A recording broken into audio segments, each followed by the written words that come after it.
Ladies, attention please. Ladies, gorgeous ladies. I need your attention, all of you.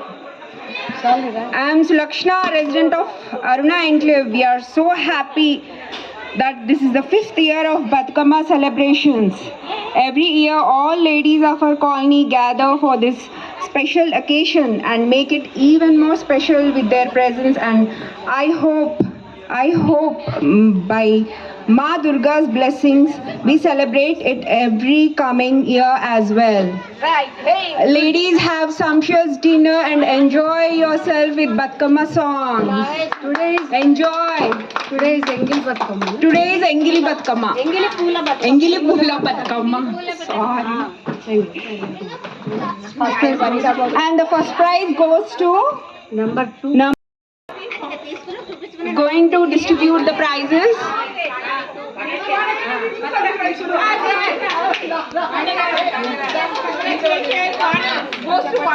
Goes to Vani Garu. Wow. Goes to Vani Garu. Vanita Enclave. Yay. Vanita Enclave. Very beautiful. So happy. Prize goes to number 6, Batkama. Shalini Garu is going to distribute the prize to Sushmita.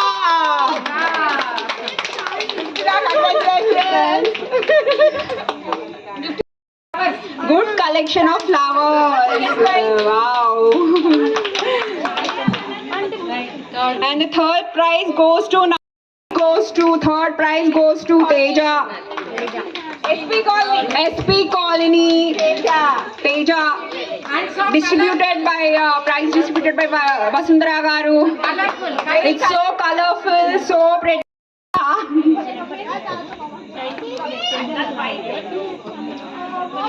Hello ladies, you want to play some more? KMR Entertainments 50.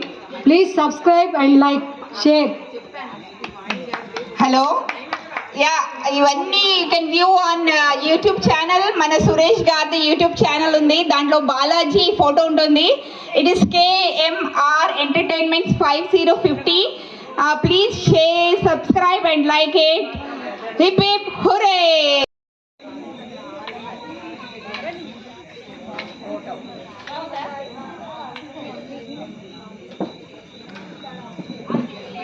Good evening aunty గారు. రోజు Bathukamma celebrations చాలా బాగా చేస్తున్నారు. సహకారంతో బాగా జరుగుతుంది కాలనీలో. ముందుగా ఈ బతుకమ్మ గురించి చెప్పే ముందు KMR Entertainments 50.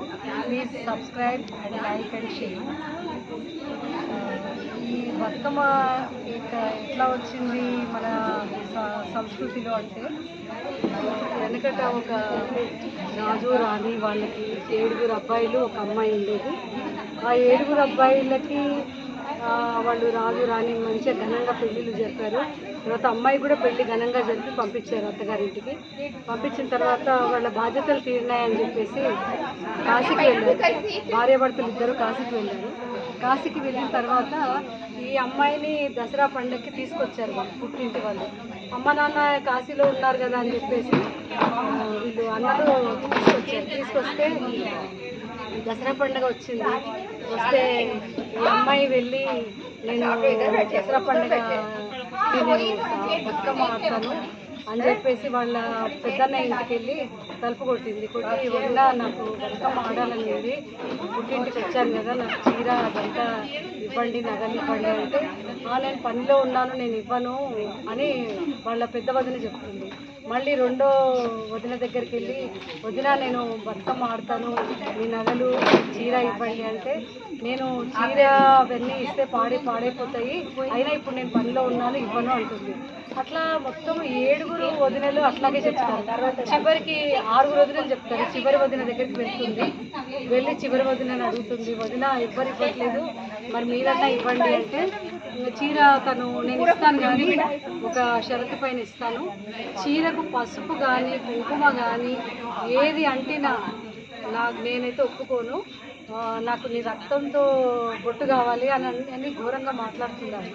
చాలా బాధపడుతుంది తను. సరే వదిన నేనేమి అంటించను అని చెప్పేసి తను ఏదో సరదాగా అంటుందని చెప్పి తను ఆ బతుకమ్మ ఆడడానికి ఆ చీర నగలు అవి పెట్టుకొని వెళ్తుంది. వెళ్ళిన తర్వాత అక్కడ బతుకమ్మ ఆడేటప్పుడు పసుపు కుంకుమ అవన్నీ అంటుతాయి.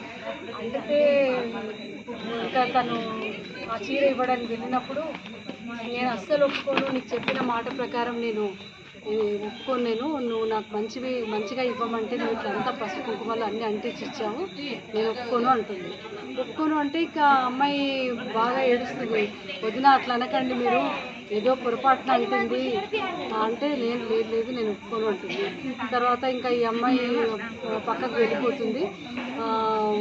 తన భర్త వస్తే మీ చెల్లెలు చూసారా ఏం చేస్తుందో, నేను చీర నీట్గా ఇవ్వమని అంటే ఇవ్వను అని చెప్పింది, ఇస్తానని చెప్పి మొత్తం పసుపు కుంకుమలు అన్నీ అంటించి ఇచ్చింది. నాకు ఆమె రక్తం కావాలి అని భయంకరంగా అడుగుతుంది. రక్తం ఏం చేస్తావంటే బొట్టు పెట్టుకుంటాను నేను, నాకు నుదుటిన కావాలి అని అంటే అతను చాలా బాధపడతాడు. మా 7గురికి ఒక్కగానొక్క చెల్లెలు, నేను ఎట్లా చంపిస్తాను నీకు, నేను ఆ పని చేయలేను అంటే నువ్వు ఇంట్లోకి రావద్దని చెప్పేసి అతన్ని నానా బాధలు పెడుతుంది. ఆ అబ్బాయి ఇంకా బయటికి వెళ్ళిపోయి ఒక అడవిలో చాలా అప్పుడు ఇప్పట్లాగా అన్ని వాహనాలు అవి ఏమీ లేవు, కాలినడకన అంత ప్రయాణం చేసి ఎవరికి గుర్తుపట్టొద్దు అని చెప్పేసి అడవిలో ప్రయాణం చేస్తారు. అక్కడ చేసి కాకిని చంపేసి ఏదో తీసుకొచ్చి ఆ రక్తం తీసుకొచ్చి నుదుటిని రాస్తారు. రాస్తే ఆ నుదుటిని రాస్తే ఈమెం చేస్తుంది, చెల్లెల్ని చేసిన సంతోషంగా తెల్లవారి బావి దగ్గరికి వెళ్తుంది. బావి దగ్గరికి వెళ్ళినప్పుడు అక్కడ అందరూ అమ్మలెక్కలు చేరి ఇది మనిషి రక్తం కాదు కాకి రక్తం అని చెప్తారు. నన్ను మోసం చేశాడు నా భర్త అని చెప్పి మళ్ళీ ఏడుస్తుంది. ఏడిస్తే నువ్వు నన్ను ఇట్లా చేశావు, నిజంగా నువ్వు మనిషి మీ చెల్లిది కాదు అబద్ధం చెప్పావని. మళ్ళీ నెక్స్ట్ డే మళ్ళీ వెళ్తాడు అతను. మళ్ళీ వెళ్ళి ఈసారి గద్ద తీసుకొస్తాడు, గద్ద రక్తం తీసుకొచ్చి మళ్ళీ ఇస్తాడు. నాకు చెప్పడానికి కూడా బాగాలేదు ఇది, కానీ ఇది జరిగిన కథ అని మా పెద్దవాళ్ళు మా అమ్మమ్మ వాళ్ళు చెప్తే నేను విన్న కథ ఇది. మళ్ళీ పూస్తే ఆమె మళ్ళీ మామూలుగానే గుర్తుపట్టకుండా వెళ్ళిపోతుంది, మళ్ళీ బావికి వెళ్ళిపోతుంది. అక్కడ అందరూ అమ్మలెక్కలు చేరి మళ్ళీ ఇది మనిషి రక్తం కాదు ఇది ఏదో గద్ద రక్తం అంటారు.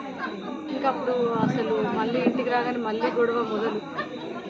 ఏడుస్తాడు ఆయన, బాగా ఏడుస్తాడు. అసలు ఎందుకు ఇట్లా ఈమె మొండిగా ఇట్లా చేస్తుంది, మా అమ్మ నాన్న ఇంత నమ్మకంతో మా 7గురికి మా చెల్లిని అప్పచెప్పి వెళ్తే వీళ్ళు ఇట్లా చేస్తున్నారు ఏంటి అని చెప్పి అతను ఇంకా తట్టుకోలేక చెల్లిని తీసుకొని మళ్ళీ అడవికి వెళ్తుంటాడు. చెల్లెలు అడుగుతుంది, అన్న ఎందుకన్నా ఇట్లా ఎక్కడికి వెళ్తున్నాము అంటే ఏం లేదు చెల్లెలు, మనము కొంచెం అడవికి వెళ్దాము అని చెప్పి అడవికి తీసుకెళ్ళిన తర్వాత పడుకో అని చెప్పి పడుకోబెడతాడు. చెట్టు కింద పడుకోబెడితే పడుకుంటుంది, ఆదమర్చి నిద్రపోతే పైనుంచి ఏదో వేస్తాడు, చిన్న రాయి లాంటిది వేస్తే ఆమెకేమీ తగలదన్నమాట. తర్వాత మళ్ళీ ఏదో పెద్ద దాంతోనే కొడతాడు. ఆమె పాపము కాలం చేస్తుంది. కాలం చేస్తే ఇంటికి ఆమె తీసుకొని వచ్చి నుదుటిని రాస్తే అప్పుడు మళ్ళీ బావికి వెళ్తే అక్కడ వాళ్ళందరూ చూసి నిజమే ఇది మనిషి రక్తమే మీ ఆడపడుచుదే అని చెప్పి వాళ్ళు అంటారు. ఇంకా తర్వాత తనకి ప్రాయశ్చిత్తం అని కూడా చెప్పలేము, అతను చాలా బాధపడుతుంటాడు. ఈ లోపల కాశీ నుంచి వాళ్ళ అమ్మ నాన్న వస్తే వీళ్ళు 7గురు కలిసి జరిగిన విషయం చెప్తే వాళ్ళ తల్లిదండ్రి అట్లాగే షాక్లోకి వెళ్ళిపోయి పార్వతీ పరమేశ్వరులను ప్రార్థిస్తారనమాట.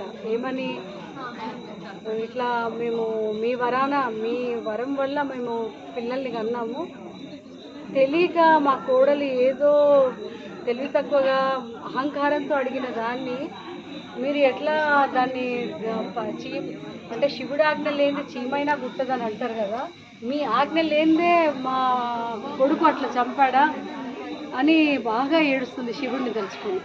ఏడిస్తే వాళ్ళ అమ్మ అంటుంది, సర్వమంగళ మాంగళ్యే శివే సర్వార్థ సాధికే శరణ్యే త్రయంబికే దేవి నారాయణి నమోస్తుతే, నువ్వు నా కూతుర్ని బతికించు, మా కూతురు లేనిది మమ్మల్ని కూడా తీసుకెళ్ళిపో అని అడుగుతారు.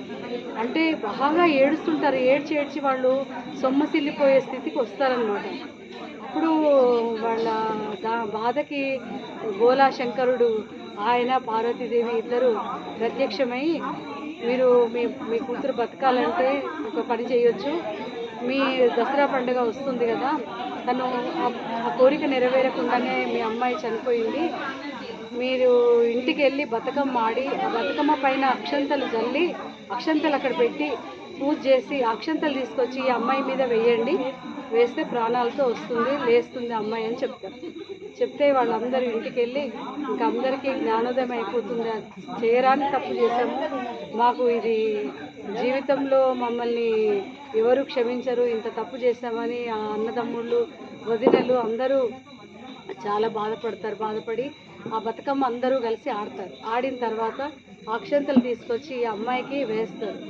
వేస్తే ఆ అమ్మాయి లేచి కూర్చుంటుంది. దీనివల్ల ఏంటంటే ఒక బతుకమ్మ అంటే ఒక సాంప్రదాయము సంస్కృతే కాదు, ఒక సైంటిఫిక్ రీజన్స్ ఉన్నాయి దీంట్లో. ఈ పువ్వులు ఒక మెడిసినల్ వాల్యూస్ ఉంటాయి దీంట్లో. అంటే ఒక పచ్చదనానికి అమ్మవారిని మనము పూల రూపంలో కొలుస్తున్నాం. అందుకని ఇవాళ రేపు జనరేషన్కి తెలియట్లేదు, చెప్పులు వేసుకొని అమ్మవారి దగ్గరికి వస్తారు, బతుకమ్మ దగ్గర ఆడుతుంటారు. పువ్వులు అంటేనే ఒక గౌరీ స్వరూపం, అమ్మవారి స్వరూపం. అందుకని ముత్తైదు వాళ్ళందరూ కూడా బొట్టు, కుంకుమ బొట్టు, గంధము, కాళ్ళకు పసుపు రాసుకొని గాజులు చేతుల నిండుగా వేసుకొని మంచిగా అంటే సాంప్రదాయంగా తలలు విరబోసుకోకుండా జడలు వేసుకొని లేకపోతే ముడులు వేసుకొని అందరూ బతుకమ్మ ఆడాలి. ఆడితే అది అమ్మవారి అనుగ్రహానికి అందరూ అమ్మవారి అనుగ్రహం వస్తుంది, అందరికీ లభిస్తుంది. బతుకమ్మ వలన చాలా అంటే యూత్కి ఒక మరుపురాని సందేశం అనుకోవచ్చు. ప్రతి ఒక్క తరంలో ఇది పోగొట్టకుండా చెయ్యాలండి, అందరూ చెయ్యాలి. చాలా మంచి పండుగ అండి ఇది. బతుకమ్మ పండుగ అంటే ఒక అమ్మవారు ఏదో తెలంగాణ పండుగ అనుకుంటారండి, కానీ అన్ని రాష్ట్రాల్లో అన్ని జిల్లాల్లో ఉంది. ఇది పేర్లు వేరుంటాయి. ఇది పువ్వులది రకరకాల రాష్ట్రాల్లో రకరకాల పూల పండుగని చాలా రకాలుగా చేసుకుంటారు. అందుకని మన తెలంగాణలో బతుకమ్మ అని అంటారు. ఆ బతుకమ్మ అనేది ఆ అమ్మాయి నేను ఇంతకుముందు చెప్పినట్టు ఆ అమ్మాయికి ఈ పూజ చేసినంత మాత్రాన్ని అమ్మాయి బతికి వచ్చింది అంటే అందరికీ సౌభాగ్యాన్ని ఆయుష్ని అమ్మవారు ప్రసాదిస్తుంది. అందుకని అందరూ బతుకమ్మ చేయాలి, బతుకమ్మను కొలవాలి, బతుకమ్మ ఆడాలి అని నా యొక్క ప్రార్థన. మాది అరుణ ఎన్క్లేవ్ అండి. మేము అరుణ ఎన్క్లేవ్లో దాదాపుగా ఒక 6 సంవత్సరాల నుంచి రెగ్యులర్గా చేస్తున్నాము. అమ్మవారి దయతో ఇట్లాగే జరగాలని కోరుకుంటున్నాము. ఈరోజు జరిగిన దాంట్లో మేము ఫస్ట్ టైం ఏం పెట్టామంటే ఇది ప్రైజెస్ పెట్టాము. ఎవరిది ఫస్ట్ ప్రైజ్, ఎవరిది సెకండ్ ప్రైజ్ అని పెట్టాము. దీనివలన అందరికీ బతుకమ్మ చేయాలని ఉత్సాహం వస్తుంది. మెయిన్ రీజన్ అదే అనమాట. ప్రైజెస్ పెట్టడంలో ఎక్కువ బతుకమ్మలు రావాలి, అందరికీ మన సాంప్రదాయాలు పద్ధతులు తెలవాలని మెయిన్గా మేము ఈ ప్రైజెస్ పెట్టాము. శాలిని గారు మా రెసిడెంట్, తను బాగా అన్ని కోఆపరేట్ చేశారు. ఇంకా మిగిలిన మెంబర్స్ కూడా కాలనీ వాళ్ళు, వేరే కాలనీ నైబర్ కాలనీస్ కూడా అందరూ వచ్చి చాలా ఉత్సాహంగా పాల్గొన్నారు. SP colony, SBH colony, IOB colony, Surya enclave, Aruna enclave, Vanitha enclave నుంచి కూడా ఫస్ట్ ప్రైజ్ వచ్చిందండి, వాణి గారికి వచ్చింది. సెకండ్ ప్రైజ్ సుష్మిత, తను ఇక్కడ డైరీ ఫార్మ్ రోడ్లో ఉంటుంది, తనకు వచ్చింది. థర్డ్ ప్రైజ్ తేజాకు వచ్చిందండి, ఎస్పీ కాలనీ తేజాకు వచ్చింది. వీళ్ళందరికీ కూడా కంగ్రాచులేషన్స్ వన్స్ అగైన్. తర్వాత సురేష్ బాబు ఇదంతా రికార్డ్ చేస్తున్నారు. KMR ఎంటర్టైన్మెంట్ 5050 అండి. అందరూ సబ్స్క్రైబ్, లైక్, షేర్ అండి. ఇలాంటి వాళ్ళకి మనము లైక్స్ ఇచ్చి సబ్స్క్రైబ్ చేసి షేర్ చేస్తే ముందు ముందు తరాలకు కూడా వీళ్ళు ఎన్నో ఉపయోగపడే పనులు చేస్తారు. లాస్ట్ వీక్ కూడా స్వచ్ఛ భారత్లో కూడా వీళ్ళు ఈ అబ్బాయి అంతా చాలా మొత్తం కవర్ చేశాడు. అంతా కూడా అప్డేట్ అంటే ఇట్లా అప్లోడ్ చేసి పెడుతుంటే ఇవన్నీ మంచి కార్యక్రమాలు అండి. అందుకని నేను స్పెషల్గా చెప్తున్నాను. ప్లీజ్ లైక్, సబ్స్క్రైబ్ అండి, షేర్. Thank you. మా అరుణ ఎన్క్లేవ్ తిరుమలగిరిలో మేము ఈరోజు సద్దుల బతుకమ్మ సెలబ్రేట్ చేసుకున్నాము. చాలా బాగా అయింది. ఆల్మోస్ట్ 100 వరకు మెంబర్స్ లేడీస్ వచ్చారు. మేమందరం బాగా ఆడాము. ఫస్ట్ 1 hour ఏమో బతుకమ్మ పాటలు వేసుకొని దాని తర్వాత దాండియా, ఆల్ యంగ్ గర్ల్స్ చాలా బాగా అందరు డ్యాన్స్ చేశారు. They are all excited. చాలా బాగా అందరు గెంతి ఫుల్ దాండియా స్టిక్స్ అవి అందరు ఎవరి వాళ్ళు తెచ్చుకొని చాలా బాగా సెలబ్రేట్ చేసుకున్నాము. దాని తర్వాత ఇది బతుకమ్మ పేర్చడంలో కాంపిటీషన్లో ముగ్గురు చుట్టుపక్కల ఉన్న 5-6 కాలనీలు అందరు కలిసి మేము చేసుకున్నాము. సో ఈ కాలనీలో ముగ్గురికి డిఫరెంట్ కాలనీ వాళ్ళకి ఫస్ట్, సెకండ్, థర్డ్ ప్రైజెస్ వచ్చాయి. చాలా బాగా జరిగింది. అందరూ చాలా ఎక్సైట్మెంట్. పొద్దు నుంచి అందరూ వర్షం వస్తుందేమో అనేసి అనుకున్నారు, బట్ లక్కీగా రాలేదు. థ్యాంక్ యూ వరుణ దేవునికి థ్యాంక్ యూ అని చెప్పాలా. So very nice. All our పొద్దున్న 1 week నుంచి మేము పడే customers. So thank you. It was really nice. Next year ఇంకా దీనికన్నా బాగా చేసుకుందాం అనేసి అనుకుంటున్నాము. అండ్ ఆల్రెడీ మా 5-6 colonies every year almost 5 years నుంచి జరుపుకుంటున్నాము. సో ఇంకా వచ్చే దాంట్లో ఇంకా చుట్టుపక్కల ఉన్న ఇంకా కాలనీస్ని గ్యాదర్ చేసి అందరూ సెలబ్రేట్ చేసుకున్నట్టు చూద్దాము. సో ఈరోజు సద్దుల బతుకమ్మ చాలా బాగా జరిగింది. అండ్ ఇవన్నీ షార్ట్స్ మీరు చూడాలంటే please share, subscribe, like KMR entertainment 5050. Thank you. Bathukamma అంటే చాలా ఇష్టమైన పండుగ. ఒక 50 years నుండి చాలా ఇష్టంగా మా ఫ్యామిలీస్తోనే బాగా పెద్దగా పండుగగా చేసుకుంటాము. అందరినీ కూడా డెవలప్ చేయాలని చెప్పని వాళ్ళందరికీ చెప్పి మరీ తీసుకొచ్చి చిన్నప్పటి నుండి బాగా ఆడేదాన్ని. అదే మాదిరిగా ఇప్పుడు కూడా కాలనీలో వచ్చిన తర్వాత, ఎస్పీ కాలనీకి వచ్చిన తర్వాత వసుంధర గారు, శాలిని గారు వాళ్ళని రిక్వెస్ట్ చేసి నేను ఎట్లన్నా మీరు చేయండి, 10 మందికి ఇంకా మన ఇవన్నీ తెలిపాలా, మంచి ఇంకా ముందుకు పోవాలా, ఇక ఆధ్యాత్మిక ఇవన్నీ ఎప్పటికీ సాంస్కృత్యాలు ఇవి ఉండాలి అని చాలా ఇష్టంతో నేను ముందుకు వచ్చి ప్రతి సంవత్సరం ఇప్పుడు వాడినట్టే మళ్ళీ ఎప్పుడు ఆడుతూనే ఉంటాను.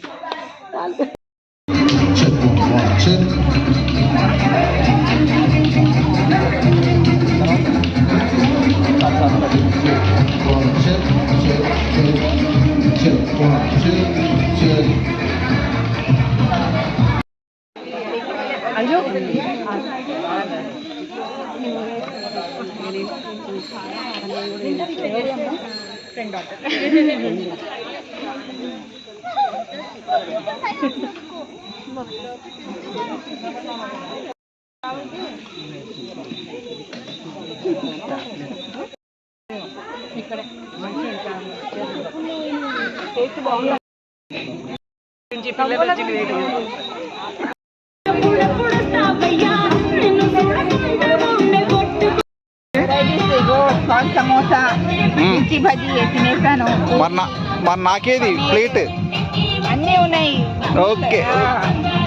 Corn soup, carrot halwa, super, aloo fry, super. ఇంకా ఉన్నాయి. Rice, vegetable rice. Thank you. Full ఉంది.